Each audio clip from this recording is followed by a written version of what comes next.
Rodríguez y Domingo Barrientos. Vamos a hablar sobre los productos lácteos. De esos vamos a hablar de la leche, queso, yogur y mantequilla. La leche entera pasteurizada. Primero se obtiene la leche ordeñando las vacas y se dispone en cantinas. Luego se transportan a un lugar con una temperatura ambiente y no caliente, ya que se puede descomponer. El siguiente paso de la pasteurización es el precalentamiento, estandarización, homogeneización y la pasteurización. Ahora vamos a hablar sobre el queso. La materia prima obviamente es la leche.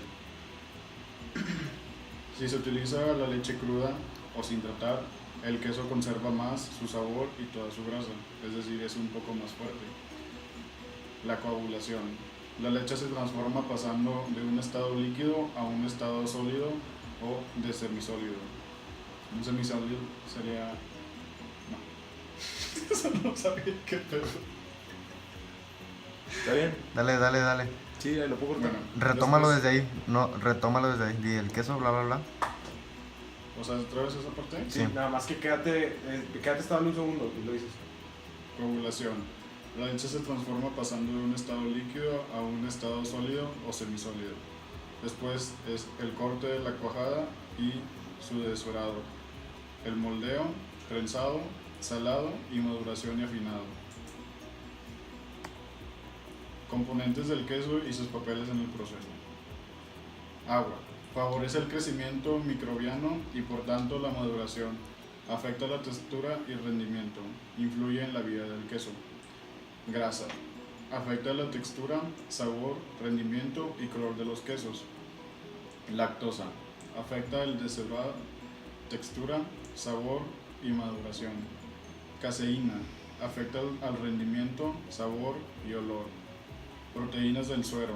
Contribuyen con el valor nutritivo y la maduración. Pueden afectar a la coagulación. Enzimas coagulantes. En los quesos elaborados mediante coagulación enzimática o mixta, las enzimas coagulantes constituyen un elemento esencial. Tradicionalmente se utiliza la quimosina o renina, extraída del estómago de los corderos lactantes. Nitratos. Los nitratos de sodio o potasio tienen como función impedir la hinchazón precoz por bacterias. Yo soy Domingo Barrientos. En los ácidos orgánicos, es que empecé a leer así, güey. Y empecé a leer así, en ácidos orgánicos de la elaboración. Ok, ¿estás listo? 1, 2, 3. Yo soy Domingo Barrientos. Y los ácidos orgánicos en la elaboración del queso por coagulación ácida puede omitir el uso de cultivos por medio del empleo de estos ácidos. Ayudan a su favoración. La sal. La sal se adiciona con el principal objetivo de darle sabor al queso. Además también sirve para alargar su vida, ya que evita que se pueda echar a perder y ya que frena el crecimiento de un microorganismo al disminuir su actividad en el agua. Ahora el yogur. Para el yogur los pasos que siguen, primero es pasteurizar la leche. Después la inoculación se realiza después del tratamiento térmico que se le hace a la leche para eliminar todos los microbios que contiene que pueden producir algún patógenos. Después se establece el momento que se ha acabado el proceso de fermentación. Posteriormente la adición de sabores y frutas se efectúa cuando se acaba la incubación. Ahí es donde le dan todos los sabores que obtienen. Después existen especificaciones al proceso de la producción que son estandarizar la leche y mezclar ingredientes. Proceso del yogur. El proceso del yogur es muy sencillo. Primero es la pasteurización de la leche que se hace con cualquier producto lácteo. La pasteurización permite que la mezcla de organismos patógenos se disuelva y también combina los ingredientes. El enfriamiento del yogur se hace con el fin de que el producto tenga una temperatura adecuada. Al añadir el cultivo se debe enfriar el mismo hasta una temperatura de 40 a 45 grados. Después la inoculación. Se utiliza para inocular la mezcla. La incubación es que en la mezcla con el cultivo se debe incubar a 45 grados durante 3 a 4 horas. el tiempo en el que el yogur debe adquirir un pH de 4,6 hasta 4,7. Posteriormente sigue el batido. Para esta operación se recomienda el uso de una mezcladora. Con este paso también se persigue que el yogur se enfríe para que no entre demasiado caliente a la cámara de refrigeración. Después de esto sigue el empaque. Esto consiste en que después de que el producto es batido, debe ser colocado en los recipientes en los que se distribuye, según CSE. Después sigue el almacenamiento. Después de ser empacado, el producto se coloca con cámaras frigoríficas con una temperatura de 5 grados centígrados, donde se mantendrá hasta su uso. El yogur debe mantenerse en este estado para poder evitar mayor tiempo, poder alargar su vida mayor tiempo. Hola, soy Hugo Rodríguez y les voy a hablar de la mantequilla. La mantequilla se puede dividir en dos según sus características: la mantequilla de nata dulce y la mantequilla de nata ácida. Tendremos el denominado tratamiento de la nata.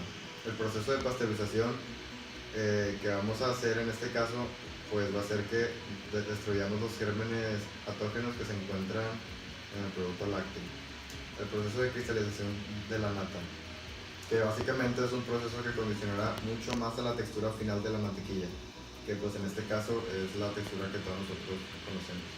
Finalmente, la mantequilla se envasará en recipientes resistentes a las grasas e impermeables a la luz, ya que pues es necesario que la mantequilla permanezca en un ambiente fresco y no húmedo para que así prolonguemos su vida útil.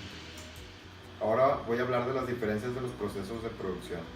En este caso voy a mencionar al queso, al yogur y a la mantequilla. En el caso del queso se utilizan demasiados tipos de leche según la consistencia y sabor que se desea obtener. Como hay infinidad de quesos, por lo tanto hay mucha variedad de leche, la cual podemos usar para obtener el queso deseado. En el caso del yogur se utiliza una pasteurización distinta que afecta la consistencia de la leche, ya que la consistencia del yogur es cremosa y con un sabor algo ácido, por lo cual se utiliza un proceso de pasteurización distinto para el producto deseado. En el caso de la mantequilla utilizamos la nata de la leche y no la leche en sí. Y pues, ¿esto por qué? Porque la mantequilla es básicamente diferente al queso y el yogur, aunque los dos anteriores son productos lácteos, en este se utiliza la nata.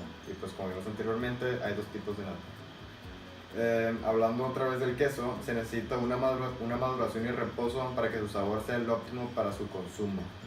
Esto creo que es una gran diferencia en base al yogur y a la mantequilla, ya que el queso pues necesita, como bien acabo de decir, un proceso de maduración o fermentación, ya que esto intensifica su sabor. En el caso del yogur, una vez que se produce, tienen 15 días para ser consumido, de lo contrario, este se va a echar a perder. Y no siempre el caso es así, puede llegar que se use un aditivo para que el yogur dure más. Y tenemos a la mantequilla, que necesita muchos procesos, por ejemplo el batimiento, la filtración, etc., para que la consistencia sea espesa y cremosa. Volviendo al queso de nuevo, el queso se conserva a un ambiente de menos de 10 grados centígrados para que este no se eche a perder. En el yogur se necesita una temperatura menor a los 3 grados en su proceso para poder mantenerse durante los 15 días, y esto es porque mientras se produce el yogur puede darse el caso de que este se eche a perder si no se tiene la temperatura adecuada. Y con la mantequilla se necesita mantenerse a menos de 4 grados o se puede congelar para aumentar su vida útil. Pues esto es bastante común, como metemos comida al refrigerador para enfriarla y prolongar su vida útil, lo mismo sucede con los productos lácteos que mencioné anteriormente. Gracias.